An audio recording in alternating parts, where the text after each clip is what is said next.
Sejam muito bem-vindos e muito bem-vindas ao Apoia Talks, um espaço onde fazedores e fazedoras de crowdfunding compartilham suas histórias, seus erros, seus acertos e te dão dicas para sua campanha ir mais longe ou até te inspirar a criar uma.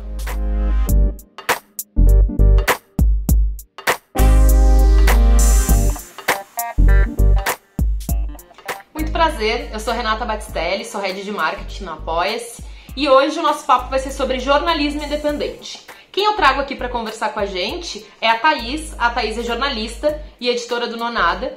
O Nonada, para quem não conhece, é um portal de jornalismo independente aqui de Porto Alegre que trata de assuntos culturais, faz uma cobertura cultural e também trata de assuntos relacionados aos direitos humanos. Antes da Thaís se apresentar e apresentar o Nonada, para a gente alinhar conhecimentos, Thaís, o que é o jornalismo independente e qual é a diferença do jornalismo independente para o chamado tradicional? Oi, Renata. Obrigada pelo convite. Obrigada aí, pessoal do Apoia-se. Bom, o jornalismo independente ou alternativo, ele tem um viés normalmente contra-hegemônico, né, a favor dos trabalhadores, a favor dos direitos humanos, né, um jornalismo de denúncia, de falar do que está errado no Brasil. E na estrutura dele, ele não tem como foco principal ser um produto, né, não vê o jornalismo, a notícia como um produto, e sim como uma função social, a partir da função social que a atividade que a profissão tem, né?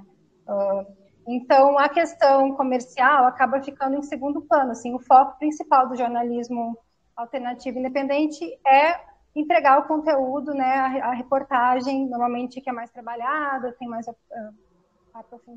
profundidade para o público leitor. Assim. Uhum. Então, ele é, digamos assim, em teoria, mais livre de amarras comerciais. Ah, legal. Show de bola. Bom, Thaís, então agora eu queria que tu te apresentasse, já que a gente nivelou o conhecimento, caso tenha alguém que não saiba ainda o que significa o jornalismo independente, né, mas só para ter uma ideia. Então eu queria que tu te apresentasse um pouquinho, a gente já se conhece, a gente já conversou antes, mas que tu te apresentasse um pouquinho e apresentasse também o que é o Nonada, qual é o trabalho que o Nonada realiza hoje. Meu nome é Thaís Saganfredo, eu sou formada em jornalismo pela Federal aqui do Rio Grande do Sul. Daí, antes de trabalhar no Nonada, trabalhei com assessoria de imprensa na área cultural, em sindicatos também, mas sempre buscando, cada vez mais trabalhando com jornalismo cultural, assim. E o Nonada existe desde 2010, aqui em Porto Alegre. Ele é um veículo que ele foi criado por estudantes de jornalismo na época, assim. Então, sabe aquele pessoal que tem um gás, que quer fazer coisas diferentes e tal. Isso quando o jornalismo estava engatinhando na internet ainda, em 2010, tinha muita gente que, né, a gente não tinha a estrutura e os conhecimentos que a gente tem hoje em dia para fazer reportagem. Era uma época até que se dizia que não dava para fazer textão na internet, porque ninguém ia ler. E o Nonada, ele surgiu já com esse viés de fazer um jornalismo mais aprofundado, mais longo mesmo, apostando no que, né, contra o que muita gente dizia na época, porque também era uma época em que não existia tanta reportagem aprofundada na área de jornalismo, estava num momento bem de agenda, mesmo de notícia, e a gente criou esse site assim, de forma coletiva, colaborativa, focando nesse ideal de fazer reportagem na área. Massa, legal. Bom, então vamos às perguntas. Bom, o assunto aqui, claro que a gente vai dar uma enviesada para a parte do financiamento, né? Então, nessa trajetória do Nonada, como a gente já conversou antes, eu lembro que a primeira forma de monetizar o trabalho de vocês, aí que ano que foi mais ou menos, depois de quando surgiu o Nonada, foi mais ou menos quando vocês colocaram o botão lá no site, foi mais ou menos quando? Foi 5 anos depois que o Nonada surgiu, assim, Certo. Eu tava com 6 anos de idade. Tá, então, bom, já tinha ali uma trajetória, né? Aí foi quando vocês definiram, o primeiro movimento que vocês fizeram em termos de financiamento foi colocar um botão ali, fazer um financiamento coletivo dentro do site de vocês. Aí vocês colocaram ali até com uma recompensa, que era um curso, né? Uhum. Se eu tô certa, isso. Então eu queria que tu falasse um pouco sobre esse movimento inicial de fazer de forma independente, né? Esse financiamento por dentro do site. Queria que tu contasse um pouco pra gente. E por que vocês não continuaram utilizando, né, o botão de pagamento lá dentro do site? O que deu certo, o que deu errado? Se puder contar um pouquinho pra gente. Eu acho que na época a gente não tinha tanto conhecimento de como funcionavam as plataformas de financiamento. A gente até conhecia algumas, mas a gente até achou, acho que a maioria delas tinham uma meta, a maioria delas funcionava como uma meta, assim, né? Não tinha financiamento contínuo, assim, se não me engano. Tinha menos opções no mercado, assim. Então a gente não achou muito bem a opção que fazia sentido para a gente, 2015, eu acho. E aí optou por colocar os botões, assim, né, para ir direto para a conta, assim, dentro do site, só que gerava muita manutenção, né? Era um trabalho ficar cuidando daquilo, ficar gerenciando todo o sistema.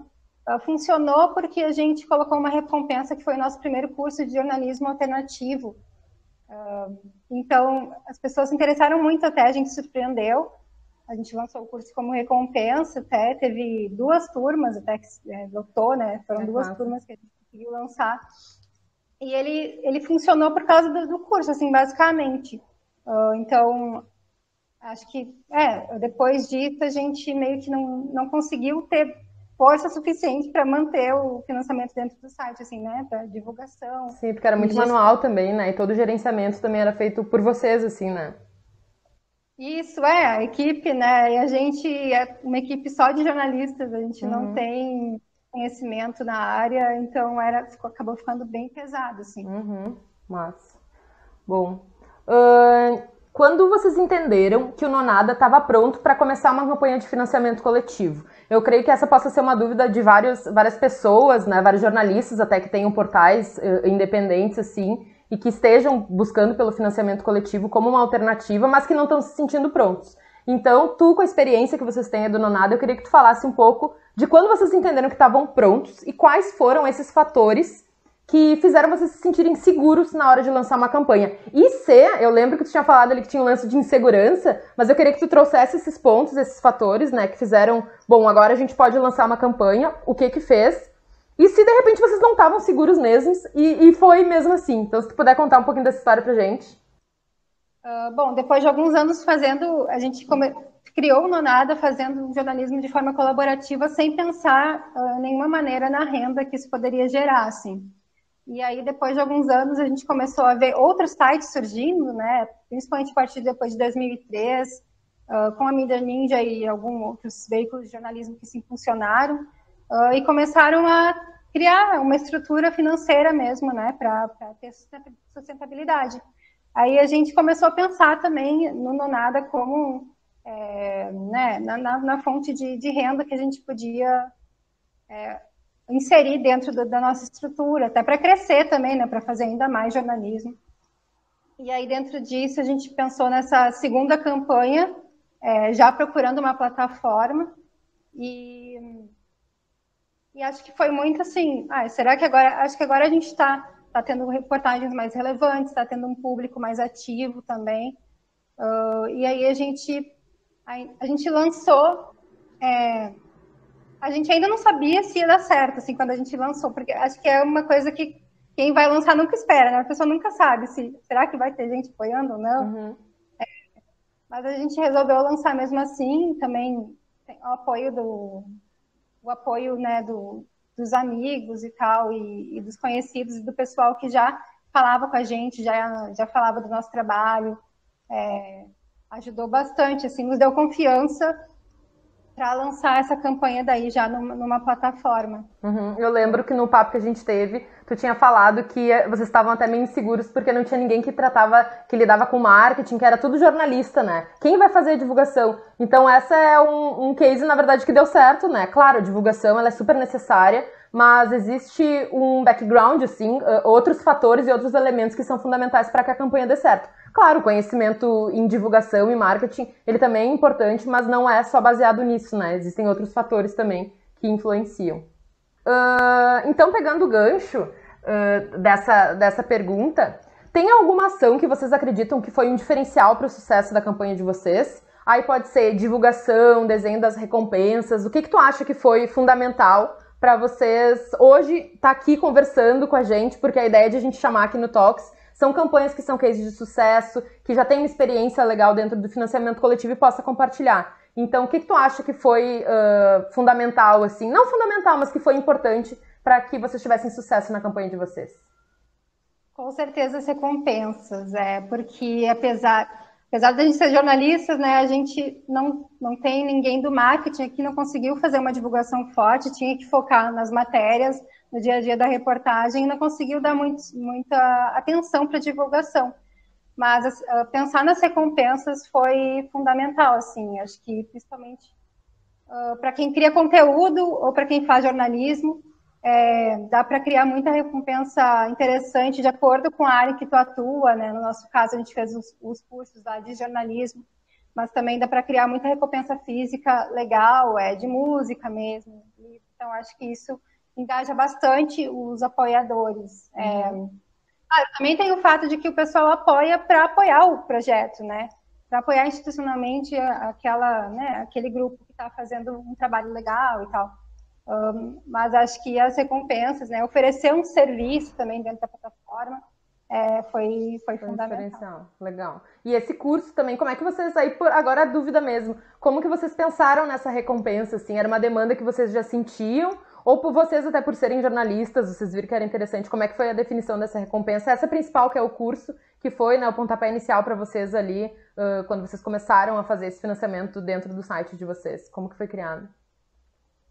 Olha, o curso foi algo que a gente sentia necessidade de fazer, justamente, acho que foi mais pelo conteúdo dele, pela questão política mesmo, de a gente tá fazendo um monte de coisa que a gente poderia estar estudando à parte aqui, pesquisadores que a gente não estudou na faculdade, que falam de jornalismo alternativo, contra-hegemônico, falam de diversidade, né? Diversidade de gênero, diversidade étnico-racial, diversidade geográfica, um monte de questões que a gente não aprendeu na faculdade, que a gente poderia agora, com um pouco mais de conhecimento, também repassar, né? Trocar uma ideia. E o financiamento coletivo acabou sendo uma plataforma que deu super certo, né? Veio a calhar, assim, dentro dessa ideia de lançar o curso. Que massa. E mesmo a gente lançou, não sabia se ia ter gente se inscrevendo pela plataforma, mas ainda bem que teve bastante. Super rolou. Bom, Thaís, então, para quem está buscando uma plataforma de financiamento coletivo, principalmente um portal de jornalismo independente, eu queria que tu compartilhasse um pouquinho com a gente, considerando toda essa experiência aí que vocês tiveram dentro do crowdfunding, qual seria o conselho que vocês dariam para quem está começando essa jornada, considerando todos os aprendizados aí que vocês tiveram? Acho que planejamento, né? Acho que é o principal, tu saber qual que é o que tu quer, onde é que tu quer chegar, se é melhor buscar aquela modalidade pontual ou se a contínua faz mais sentido para ti, né? Sempre pensando também nas recompensas, acho que daí já é o segundo passo, pensar o que pode engajar mais o público para ele. A longo prazo, né? Isso, a longo prazo. E aí eu acho que a criatividade pode gerar muita coisa legal, até que a gente não viu ainda em financiamento coletivo. Assim, tem muito potencial ainda para aparecer nas campanhas. E em terceiro lugar, a divulgação, né? Que mesmo que tu não tenha conhecimento, faz diferença mesmo. Tu tem, acho que engajar também engajar primeiro o teu núcleo de amigos ali, de parceiros. As pessoas mais próximas. Para daí já dar um impulsionamento para a campanha também. Acho que sim. Mas eu também acrescentaria buscar uma plataforma que tenha um atendimento e uma flexibilidade legais, assim como foi para a gente quando a gente encontrou o Apoia-se. Também na hora de buscar assim, a plataforma, isso é bem importante, porque depois tu vai, né, se tu vai querer lá fazer algumas alterações, não vai conseguir. Então, acho que com Apoia-se a gente consegue gerenciar de forma mais flexível e bem acessível mesmo a nossa campanha. Legal. Para quem a gente acabou não falando, mas a campanha do Nonada é uma campanha contínua, né? Então, essa questão do planejamento ela é muito importante, mas óbvio que, como é uma campanha contínua, vai dar para ir mudando ela a todo momento, né? Então, o planejamento ele é fundamental, mas saber que a gente sempre diz que a campanha contínua é uma maratona, né? Ela não para, então não é uma corrida de tiro curto, que nem uma campanha pontual, que o planejamento ele é muito mais importante, justamente porque a gente tem um prazo limitado, mas quando a gente tem mais tempo, né, por conta da campanha contínua, a gente pode, né, considerar o planejamento, ele é fundamental, mas também tá seguro de que as coisas elas podem ir mudando ao longo do tempo, e eu creio também, Thaís, que vocês devam ter otimizado várias coisas ao longo do tempo, né, na campanha do Nonada, assim. Entendendo também até com o público, as recompensas e tal. Então, enfim. No nosso caso, por exemplo, a gente incluiu primeiramente 2 cursos como recompensa, que depois, né, acabou, já rolaram. Daí a gente tirou essas recompensas e trocou por outra. Tem outra coisa também, foi um projeto que a gente lançou, que a gente tem, que é o Observatório de Censura Arte, que é bem legal. Uma plataforma, obrigada, que mapeia os casos de censura recentes no país, assim, e aí a gente, em algum momento, vamos inserir uma recompensa para quem quer apoiar diretamente o observatório, né? Então, isso foi massa, assim, com a plataforma. Legal, massa. Bom, então vamos à última pergunta. Bom, eu lembro que quando a gente conversou, tu havia falado inicialmente que lá no inicinho do Nonada vocês não consideravam se financiar o projeto propriamente por anunciantes, assim, exclusivamente por anunciantes, por conta de comprometer um pouco a liberdade criativa de vocês e independência, né, do jornalismo que vocês faziam. Hoje em dia, considerando que a gente conversou, o Nonada está numa outra fase, né, numa fase mais institucional, né, crescendo cada vez mais. E eu queria que tu falasse um pouquinho pra gente se hoje vocês consideram anunciantes e também onde o financiamento coletivo fica dentro do financiamento do Nonada hoje em dia. Se tu puder falar um pouquinho pra gente. Hoje em dia a gente entende que é possível sim tu ter anunciantes no teu veículo, no teu site, no teu podcast, etc., sem comprometer a linha editorial dele. Inclusive a gente está formando, a gente vai fazer também anúncio em redes com outros veículos independentes do país. Então né, o pessoal se junta para se fortalecer mesmo. A gente começou a ver que é possível e também conversando, fazendo consultorias, né, dando consultorias e estudando sobre jornalismo independente no país. Hoje em dia a gente viu que tem que ter um mix de fontes de financiamento, sim. Porque as pessoas... Jornalismo quase não tem dinheiro, né? Então, a gente como não depende de grandes empresas para nos ajudar, a gente tem que correr atrás. Então, o pessoal que a gente já conversou, dos outros estados, principalmente do eixo Rio-São Paulo, que está mais desenvolvido, a gente acaba buscando diversificar para ter um encaixe ali mais seguro. E o financiamento coletivo é uma parte essencial dentro desse mix, assim, né? Porque, principalmente a campanha contínua, que a gente sabe que todo mês vai continuar, né, tendo uma parte desse recurso. Enfim, um dos principais elementos aí do nosso mix é o financiamento. Legal, isso fica também como dica ali, né, que tu fala, para quem está começando, de também, às vezes, claro, né, se dependendo da campanha, o financiamento coletivo dá o super certo, mas de também se abrir para outras fontes de renda, sabe, para não ficar dependente só de uma fonte de renda. O financiamento coletivo recorrente, sem dúvida, ele é uma forma mais segura, assim, né, de arrecadação, justamente por essa previsibilidade, né, dificilmente um mês para outro vai ter uma queda muito brusca, um aumento muito brusco, às vezes até tem, de apoiadores, mas uma queda dificilmente, né. Então, também tem essa questão da previsibilidade e também dessa parte mais de conexão com as pessoas que estão envolvidas com o teu projeto, né? Anunciante e outras fontes de rendas, elas também funcionam, mas dentro do financiamento coletivo também eu entendo que é uma das soluções de se manter junto, né? Dessa galera, enfim, dos teus leitores ou da galera que apoia o teu projeto ou que faz parte dele de alguma forma, né?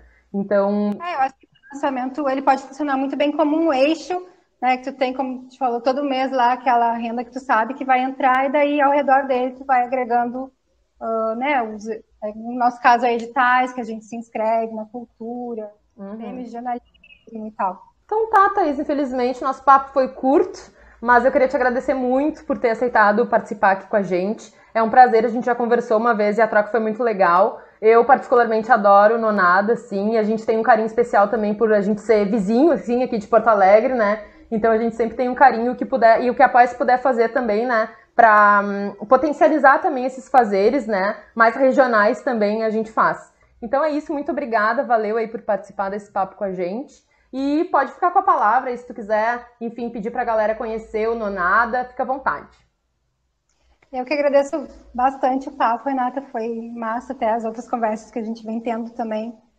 Desde o primeiro contato que a gente teve com vocês, quando foi para escolher a plataforma, foi um contato muito legal, uma conversa muito massa. E para quem quiser conhecer mais sobre o Nonada, pode encontrar a gente nas redes sociais, lá no Instagram, Nonada Jornalismo, ou nosso site, que é o nosso veículo principal, nonada.com.br. E para você que é jornalista ou conhece alguém que tem um portal de jornalismo independente e ainda não conhece financiamento coletivo, principalmente o recorrente, envie esse vídeo para essa pessoa. Vai ser uma ajuda e tanto. Tá bom? Um beijo para todo mundo e até o próximo Apoia-se Talks.